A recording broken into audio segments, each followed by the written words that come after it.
नमस्ते दोस्तों, जय श्री राम। देखिए साहब, हमारे जीवन में हम किस नियत के साथ अपना जीवन जीते हैं, लोगों के प्रति हमारी भावना कैसी है, न सिर्फ लोगों के प्रति बल्कि जीव मात्र के प्रति हमारी नियत कैसी है, यह हमारे जीवन में सच में बहुत बड़ा रोल प्ले करता है साहब। देखिए, कल की मैं आपको एक चीज़ बताता हूँ जो मैंने देखी।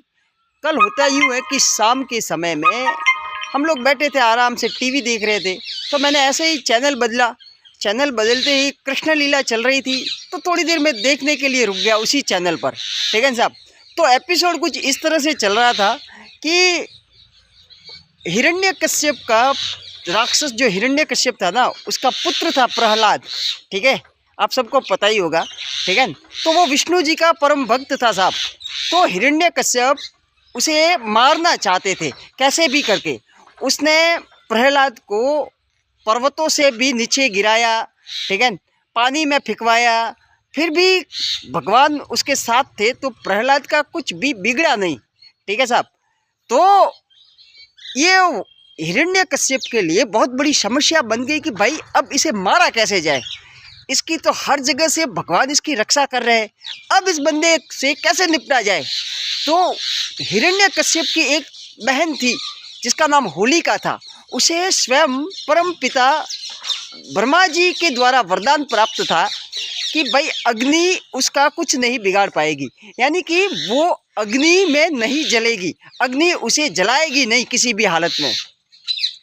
तो होलिका ने यह प्लान बनाया कि भैया आप चिंता क्यों करते हो। जब सब बैठे थे चिंता में कि अब इस प्रहलाद को कैसे मारा जाए, ठीक है, तो होलिका ने अपने भाई को ये सुझाव दिया कि भैया आप चिंता क्यों करते हो, मेरे को ब्रह्मा जी से वरदान प्राप्त है कि मैं अग्नि में नहीं जलूंगी, इसलिए आप है ना सिर्फ एक चिता का प्रबंध कर दीजिए, मैं प्रहलाद को लेके स्वयं उस चिता में बैठ जाऊंगी और मेरे को पता मैं तो जलूंगी नहीं, ठीक है, और प्रहलाद अपने आप ही जल जाएगा, इसलिए आप चिंता मत कीजिए।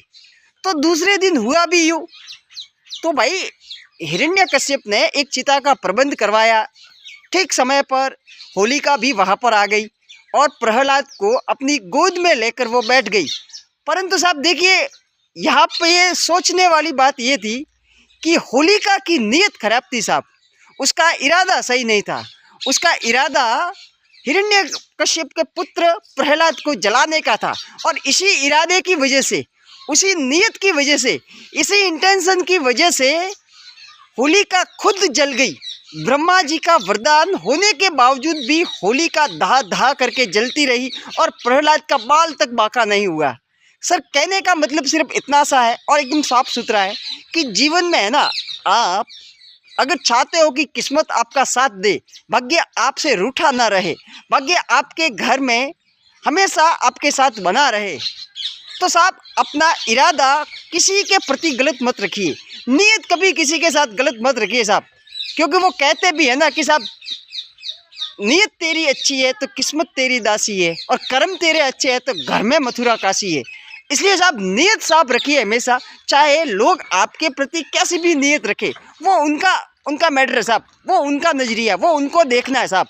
परंतु इसका मतलब ये नहीं है कि आप भी लोगों के प्रति अपनी नीयत खराब रखो साहब, क्योंकि जिसकी नीयत खराब होती है ना, उसके साथ हमेशा खराब ही होता है। वो कहते भी है कि जब दूसरों के लिए गड्ढा खोदते हैं ना, तो एक दिन उसी गड्ढे में हमें खुद गिरना पड़ता है साहब। इसलिए अपनी नीयत हमेशा साफ रखिए। जय श्री कृष्णा।